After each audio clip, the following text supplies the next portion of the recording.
All right, good morning. So let's jump over to my deck here. Now, as a former NI employee, I know that by the Thursday of NI week, you're pretty much living off of breakfast tacos, maybe some Gatorade and a little bit of Advil. So I really appreciate you coming out here to talk about an area that I'm super passionate about, and that's diversity and inclusion in the workplace.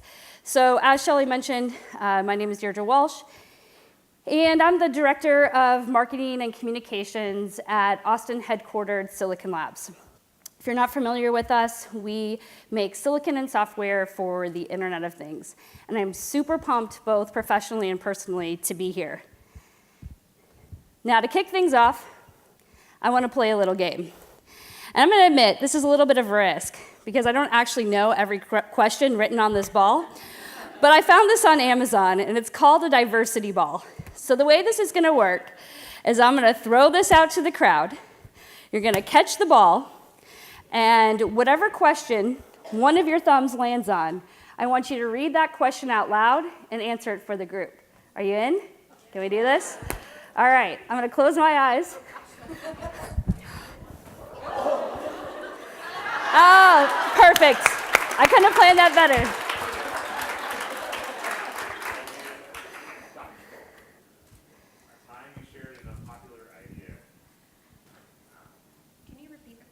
Sure. Whoa, hello. I'm sure you intended to throw this ball to me. A time you shared an unpopular idea. Well, let's see. Last night, I tried to organize a work dinner, and I neglected to make a reservation for 17 people, so that was kind of unpopular. But it all worked out in the end. So. Awesome. Now pass it on. Pass it to anyone you want in the room.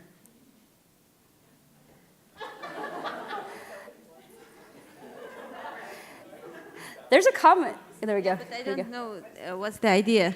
Your thumb, so you read this question and then you answer it. Name 1 to 2 ways. Name 1, 2 ways the elderly experience discrimination. I don't know any discrimination made in our country, maybe. Where are you? We are from Armenia. I cannot catch up my mind and remember some. I wish we were all that lucky. That's great. Maybe. Let's throw it around one more person.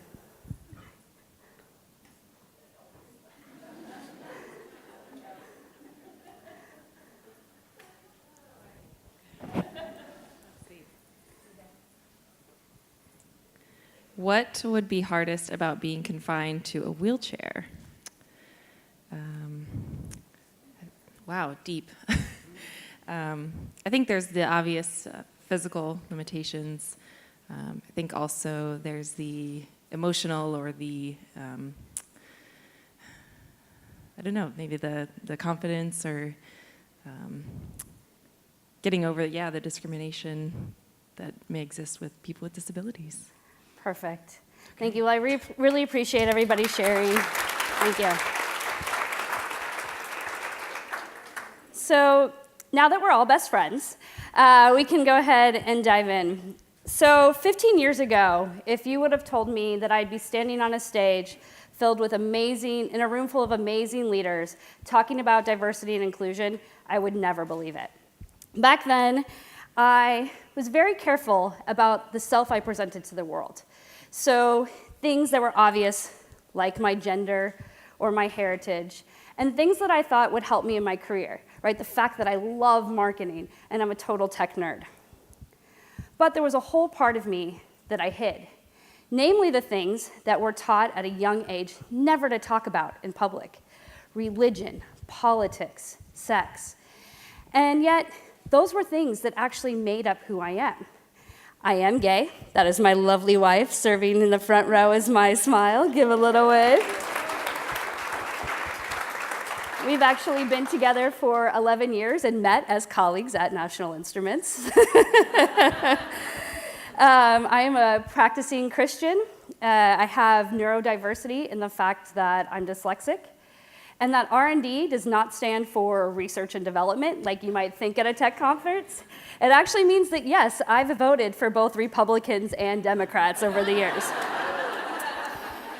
Now, one thing you will not see on these slides is diversity and inclusion expert. I don't pretend to know everything. This isn't my full-time job. It's just an area that I'm really passionate about. So the things I'm going to be sharing today are based on my personal experience, conversations I've had, connections I've made, and maybe just a little bit of Google. So let's dive in. Now, we've all seen the statistics, right? Diversity and inclusion has a big impact on businesses. From being able to solve more complex problems faster, to innovating better. There's a lot of research that's done that says when you have a more diverse team, you're able to serve global markets better. There's even a statistic that shows that if you have a woman on your board of directors, you outperform competitors that don't by 53%. So all of these things are amazing. We're even seeing it outside of tech, right? You look at the entertainment world. Black Panther has blown up the model for what makes a successful commercial movie. In a film where minorities are the dominant in the cast, they blew out box office numbers. So why is this? Why are diverse teams more innovative? Well, really, I think it comes down to a couple different things.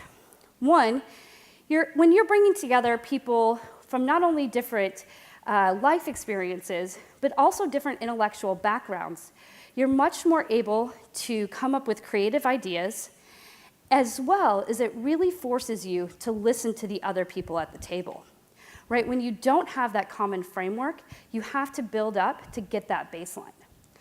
The second thing, which is maybe even more interesting, is that there's been some studies done that when you take a group of like-minded individuals, in this case, I'm going to go with the sort of American heterosexual white male, and you put them in a room together, and you take a group that's filled with much more diversity.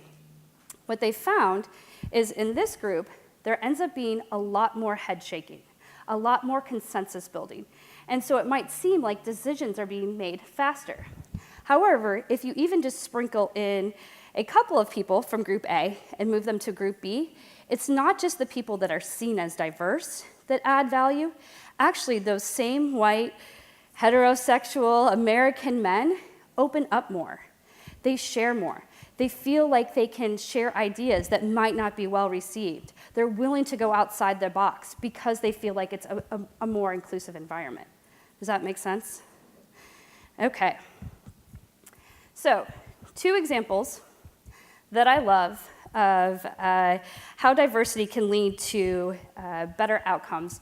The first one comes from Google. So Isabel Olsen started off her career in fashion and jewelry making. She was super passionate about the industry, loved what she was doing, and at age 31, Google recruited her to be the lead designer of Google Glass. Now, while Google Glass might not be the most commercially popular technology, it does look really beautiful. And she proved that by having a diverse experience, she could lead with a great product. And what's also super interesting is that on her first day, she walks into Google, she's a little bit nervous, super excited, and what do they hand her? A scuba mask with a phone glued to the side of it, and said, here is your technology, make it look pretty. And the end result is gorgeous, right? So how many are you in the room are familiar with Pie Ladies? Okay, for those of you who aren't, it's not a baking club. We're getting out of the kitchen, ladies. This is actually an organization for women who code Python or those who are interested in coding Python. And it was started by Lynn Root. Now, Lynn started off in finance. She was sort of working her way up in a super hard industry and basically on a whim decided, you know what, I want to take a coding class. So she took this class and immediately was like, blown away by the fact that with a little bit of focus and a lot of gumption, she could make anything in the world. So she's now a back-end developer at Spotify. But what's even cooler is that she's really proven that you don't need a 4-year degree in computer science to be successful in tech. And I'm sure many people in the room maybe feel the same way, right? I was a communications major, yet I've spent my entire career in a field that I'm passionate about and feel like I've earned some technology stripes. So she's a great example of how diversity in education is important as well. But there's also risks associated. So for those of you who know me in the room, know that very early on, I jumped on the social media bandwagon. In fact, it's probably a story for drinks someday, but I actually was partially responsible for putting National Instruments on MySpace back in the day. Now, I'd like to think my digital marketing savvy skills have improved over the years, but I did want to share a really interesting example about YouTube. So when YouTube first launched their application for the iOS, they noticed about 7% of the videos were being displayed upside down. They started digging in the code, they started going back through test plans, and they really had a hard time figuring out what was causing this issue. And what they found is that they had not designed the app for the right-handed filmmaker. Almost the entire team was right-handed, including the testers, and never thought about the perspective from the left hand. So anytime a left-handed person uploaded their video to YouTube, it looked like this, upside down. So diversity means a lot of things. It's not just the things that we think about in terms of race or gender. A side note, I was sharing this story with some people at the office yesterday, in part because I just think this video is still awesome, right? It's one of the original viral videos. And one of my colleagues told me a really interesting story about the guy in this video. So after he made this infamous Star Wars video, he actually got bullied a lot. Had to move from school to school to school. And instead of letting that really dictate him and bring him down, he's actually now a lawyer that helps kids that have been bullied. So it's just a random little tidbit story I wanted to throw in there. Okay, so I've shown you some statistics, shared some success stories, highlighted a risk. Why aren't we doing this? Why isn't this important? And I've been spending a lot of time thinking about this, and I think people, as leaders, fall into one of various categories. The first is the unaware. So by show of hands, how many people in the room are familiar with the term unconscious bias? Awesome, that's great. So a lot of people. So for those of you who aren't, don't worry, I'm going to give you the Cliff Notes version. Unconscious bias basically occurs because 99.99996% of our processing is done in our unconscious. And this can have major impacts on us both personally and professionally. And to give a professional example, the American Psychological Association recently did a study where they asked people, give me the characteristics of a strong leader. Give me the characteristics of a man. Give me the characteristics of a woman. And what they found is the characteristics that describe a man overlapped the characteristics of a strong leader 71%. That same exercise, when you overlap women to strong leader, only 10%.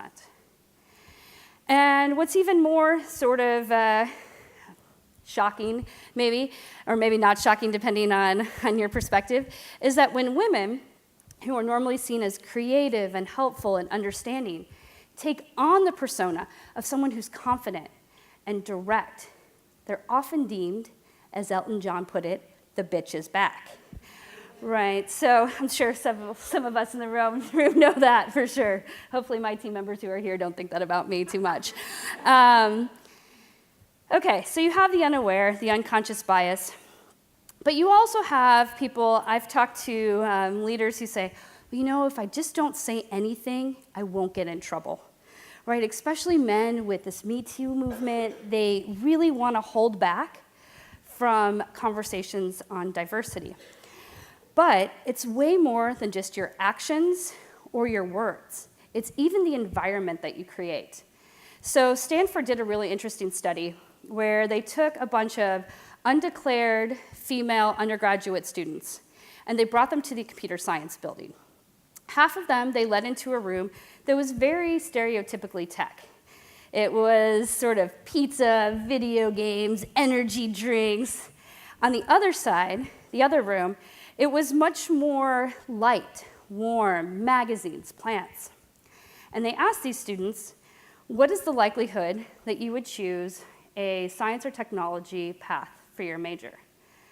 More often, women chose that path when they were in the room where they felt like they belonged.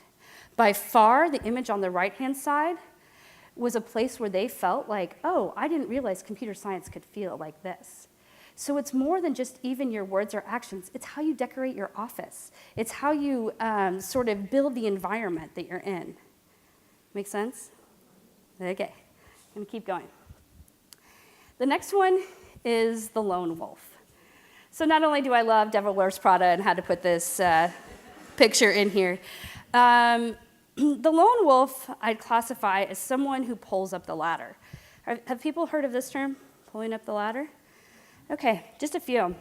So the term pulling up the ladder actually came around in the 1800s. When immigrants came to the United States, they would work really hard to establish a baseline of success. And then they would decide, you know what? We're not gonna help future immigrants. We're not gonna help the new people coming in. We had to work hard. Nobody helped us. We're not gonna help anyone in return. And this is proven. Harvard Business Review did an article several years ago that this phenomenon happens especially with women in tech. Right? We get that seat at the table, and all of a sudden we wear the fact that we are the only woman in the room as a badge of honor. Men, when they get promoted, they pull up the people behind them. Women say, nobody helped me. I'm not in turn going to help anyone else. The next, this is the one that makes me the most sad, is that some people just discriminate, right? Just a few hours away in Houston at Rice University, they did a study where they sent out a bunch of students to apply for jobs at local malls. And on one application, the student would wear a Texan and proud, because everybody knows us Texans are super proud of our state. In the next interview, they would wear a gay and proud hat.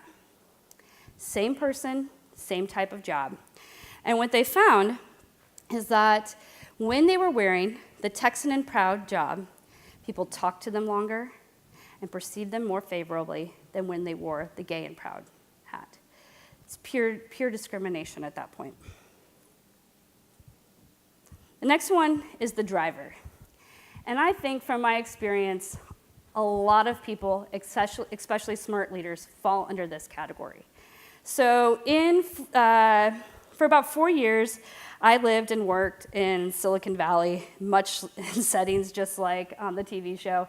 And one day I became friends with a young co-founder. We were going out for drinks one night, awesome conversation. And I said, hey, you know, the Valley's all abuzz right now about how do you get more women on your board? How do you increase diversity in tech?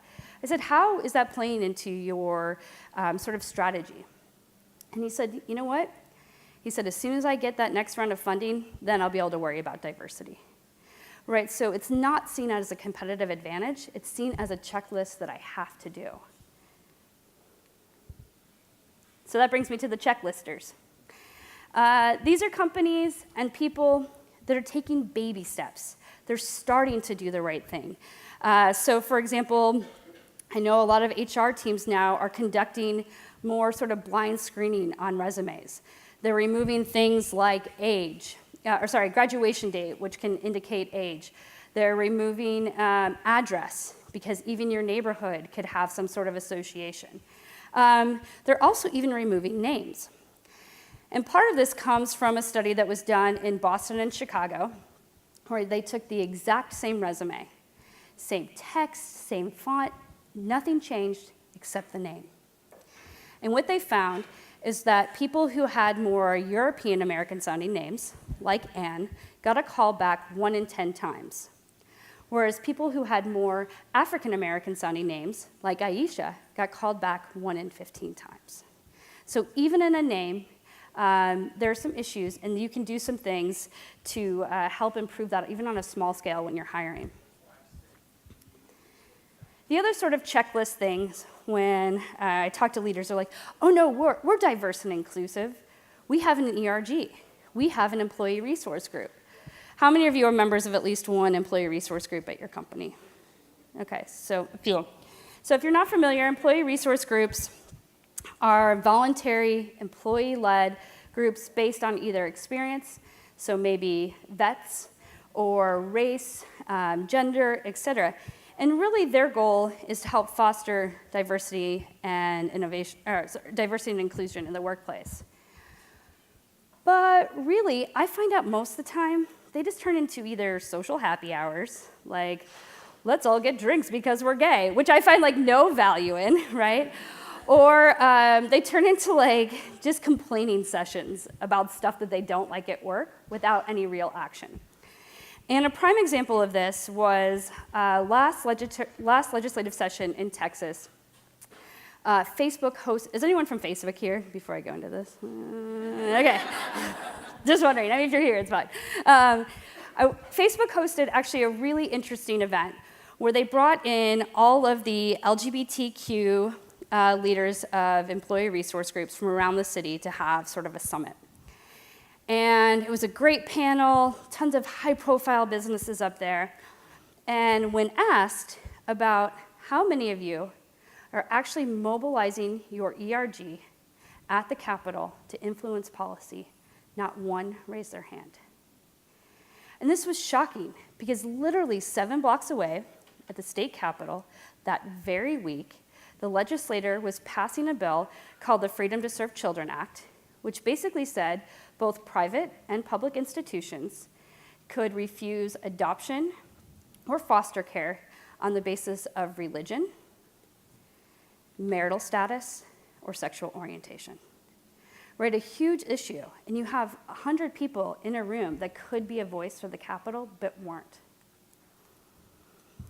Now, we often see the role of being an activist as an individual responsibility, right? So everything from the Me Too movement to the March for Science, people are getting out there. I mean, I can't honestly even keep up with all of the movements sometimes. Everybody's taking to the streets, sharing their point of view, trying to influence change. And at the same time, everyone's a publisher. We're documenting and recording and sharing all of these things. But we're living in a world of distrust. So Edelman is a global PR agency, and for the last several decades, they've done an annual trust survey. And for the first time in history, trust is at an all-time low around the world. 20 out of the 28 countries interviewed, and this is, I can't remember how many thousands, but thousands and thousands of people interviewed in this study, are classified as distrusters. And the biggest change was here in the United States. So where is that trust low? Across the board. So if you look at what they call the informed public, that's people with college degrees, people that read the news regularly, their trust is falling, as well as the general populations. And it's falling in all major categories: NGOs, businesses, government, media. Yet, when asked, who can fix this problem? They point to us, business leaders. They want businesses to step up even when governments don't. So 64% of people said that CEOs should take charge on leading change rather than wait for the government to impose it. And that the number one job of CEOs is to build trust. That's over building quality products, that's over profits and stock prices. They see the job of a CEO as a trust builder. And I think a great example of this is the Paris Climate Agreement. The United States, sort of famously, has not signed onto the agreement. Yet, because of companies stepping up, companies like HP have been extremely vocal on this, we're still probably going to be compliant because businesses said, you know what, we don't need the government to dictate this. We think this is right. And out of all of the industries, tech is the most trusted. We are seen for the last several years as the most trusted industry. Even over things like healthcare, which people rely on for their lives, right? They want us as a tech industry to really step up and do the right thing. And we're starting to see that happen. You really can't today flip through your TV without seeing stories of companies taking a stand, whether that's through advocacy efforts, litigation, even market power through advertising dollars. More and more companies are becoming activists. But it's more, it's more than just a sort of marketing ploy. It's more than just saying, hey, I'm going to put out this tweet supporting immigrants. It's really core to the business and fundamentals. So everyone, for example, from Microsoft to MTV has been pushing for better immigration. And so one point I want to make is, as a marketer, I want to make it very clear that being inclusive is more than just a marketing ploy, right?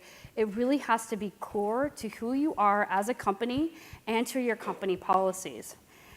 So at Silicon Labs, when I started building our public affairs program, I got a lot of questions very early on. We had a very short time frame in which we decided that we wanted to have an official effort. And I looked at it, and it really came down to three things. Number one, what are our core values? So one of the top Silicon Labs core values is do the right thing. The second are what are the issues that impact the business? And I'm going to share a story about how diversity had a direct impact on our business. And then the third are what are the issues that our employees, our customers, or our general community care about? And we built official policies around those. And then we put them into action. So the Texas legislature had also proposed some more discriminatory bills last session called the bathroom bills.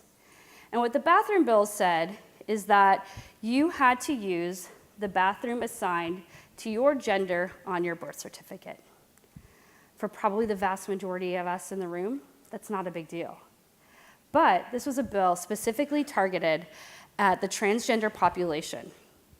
And so you think, okay, well, how much does that really impact business, right? Is this really something that could hurt our company? Well, the answer is yes, and I know firsthand how. So I was hiring for a highly paid technical role on my team, and I called a former colleague in Silicon Valley. And I said, dude, I've got the perfect job for you. It's going to be awesome. This company is awesome. The space is fun. And instead of selling him on the company or the role, I spent my entire time trying to sell him on why Texas was an okay place to move to. He had seen the news about the bathroom bill and said, as a gay man, I can't move into a discriminatory state. Even if you could convince me, there's no way I could convince my husband. So it was that moment I realized this has a huge sort of impact on both our recruiting and our retention. So we sat down, we started talking about it, we met with other business leaders, and we started talking to companies like Salesforce and IBM that also have operations in North Carolina, where they had previously passed similar legislation. And in North Carolina, it cost them $3.8 billion in state revenue by passing this bill, because you had organizations like the NCAA back out of doing business in that state. So Texas typically has a reputation as a super friendly place to do business. It's called the Texas Miracle for a reason. And yet we were sort of being threatened by the state government on that economic benefit because of discriminatory laws. So what did we do? We built a coalition. We had tons of businesses come together and formed the Keep Texas Open for Business coalition. And it represented people from all different industries, and with the sort of same message that we want to make Texas a friendly place to work. We wrote opinion editorials, IBM did awesome advertisements, and we actually mobilized employees and got them to go out and talk to their representatives. And this was successful in the end. Talking to several of the congressmen or staffers, this was probably pretty clearly going to pass, right? The transgender population is very small. They did not have a very big voice, but businesses stepped up, defended them, and got the legislature to change their mind about the bills. Okay, so am I doing on time? Okay, good.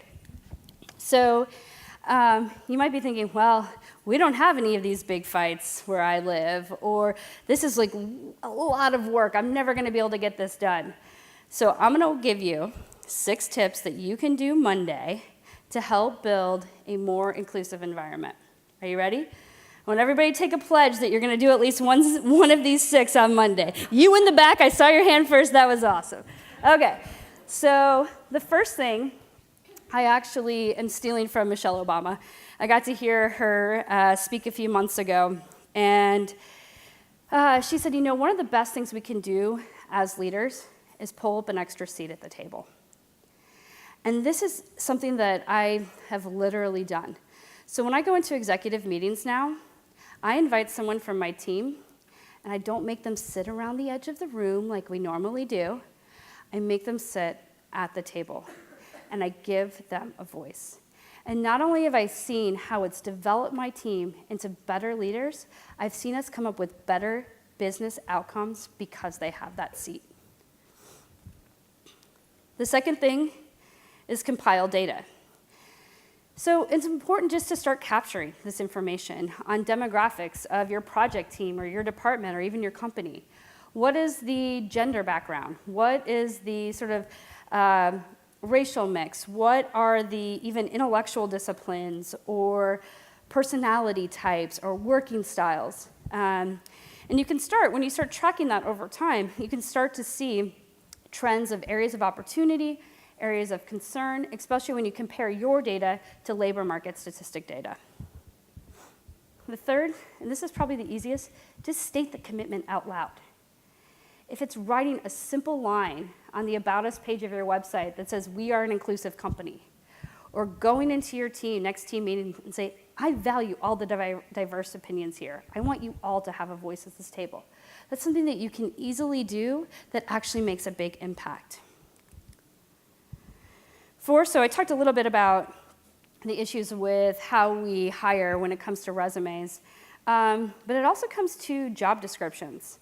So there was a study done recently that looked at the likelihood of both men and women to apply for jobs. And all the way our job descriptions are written today are skills-based. I want you to know this language, I want you to have this skill, as opposed to outcomes-based. I want you to accomplish this. These are your KPIs. And the reason that shift is important is because men will apply for a job when they meet 60% of the skills needed. Women feel like they have to have 100. So we're missing out on opportunities because of the way that we write our job descriptions. The last, it sounds like, based on the show of hands earlier, a lot of people are already familiar with unconscious bias, but there's some great free trainings out there. If you haven't taken them, Google, Microsoft, and Facebook all offer them. They have quizzes. They're just kind of interesting and fun. And there's some really, really good takeaways. They're about an hour, so I highly recommend everybody to go through one of those trainings. And the last thing is, if you see an issue like we did around discrimination and the bathroom bill, especially an issue that could have an impact on your business, don't be afraid to take a stand. Don't be afraid to speak up for what you think is right, because everyone benefits when we have that voice. Since I always wear hats, my hat's off to you, and I think I've got about 10 minutes that I wanted to leave for questions. Oh, thank you.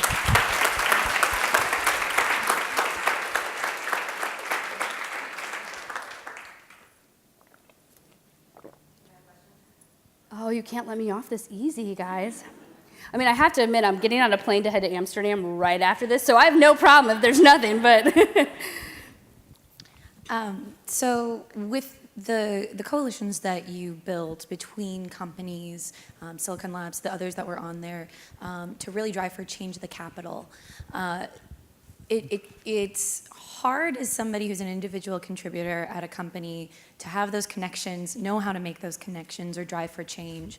What can we do as somebody who might not know a CEO at a different company to really be able to get our voice heard and to build these connections that will eventually drive change? Yeah, that's a very great question. So the way that coalition formed was actually pretty grassroots.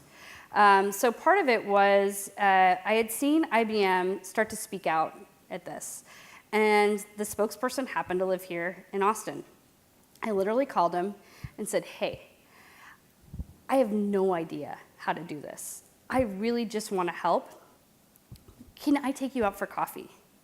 And that coffee turned into another coffee, which turned into dinner, which turned into an informal group of people meeting together, and then actually joining and creating an official coalition.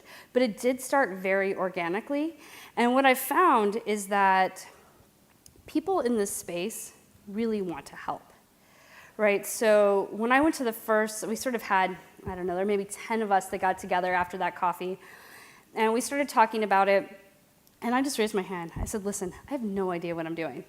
Right, I worked for a state senator back when I was in college, and I was his ghostwriter. I don't really understand how this stuff works. Can you guys help?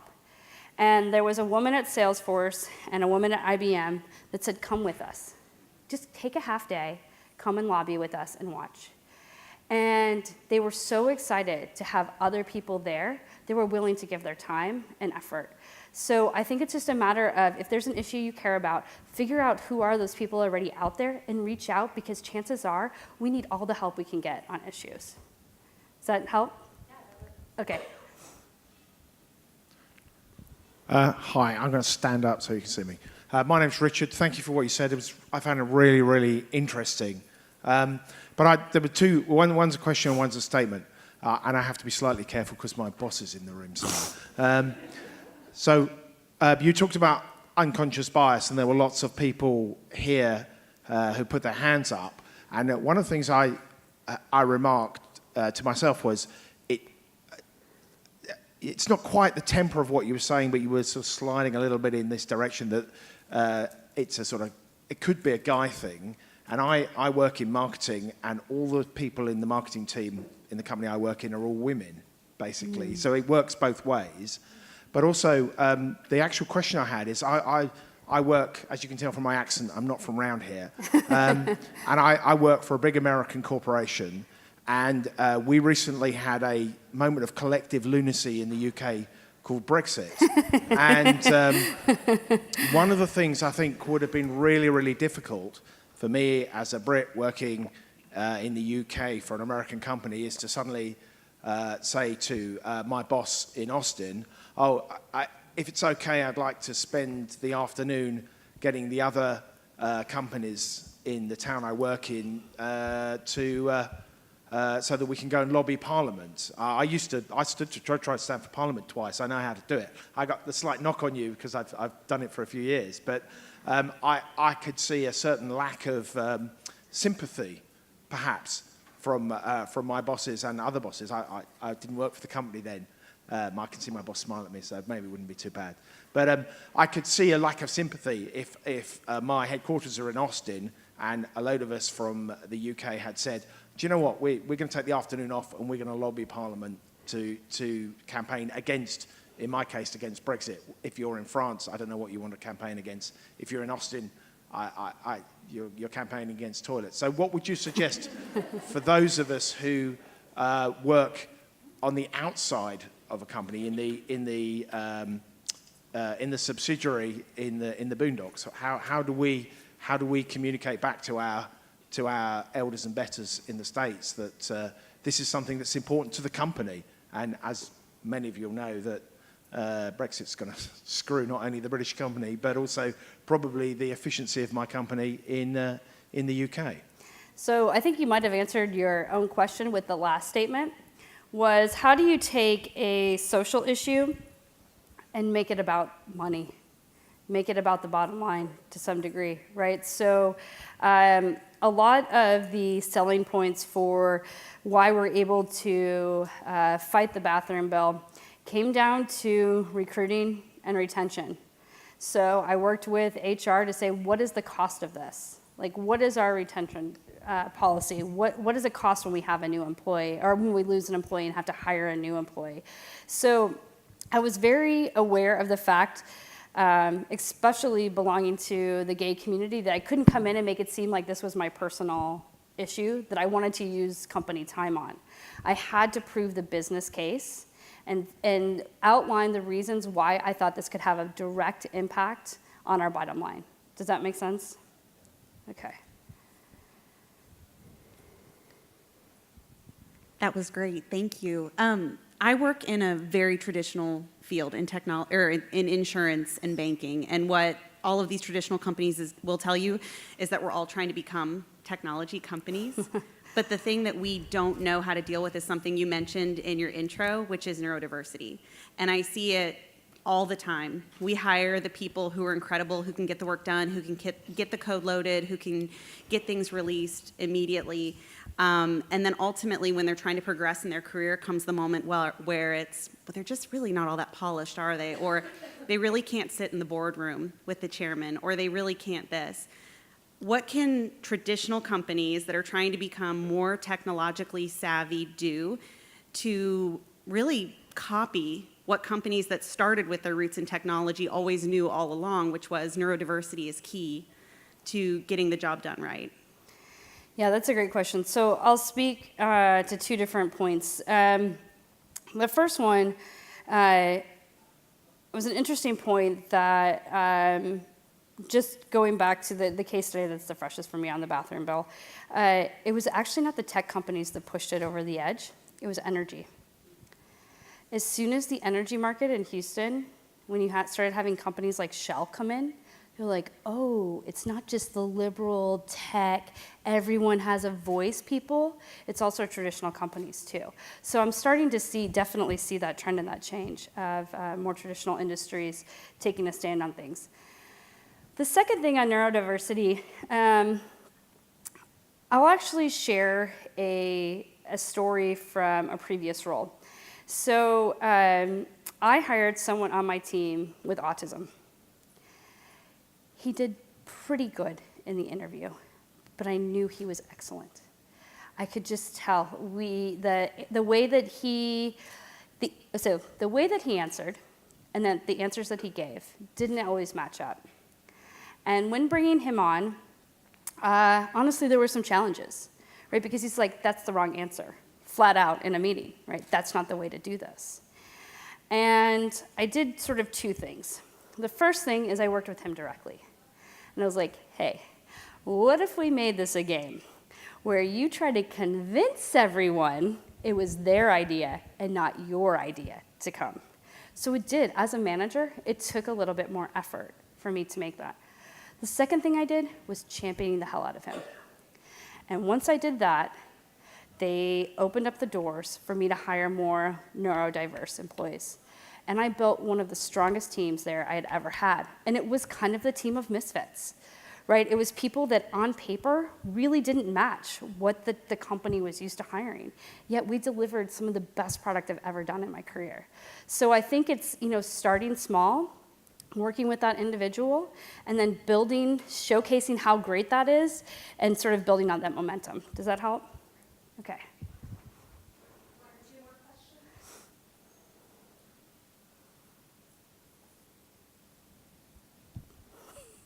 Okay, that's good. Thank you so much. I really appreciate it, everybody.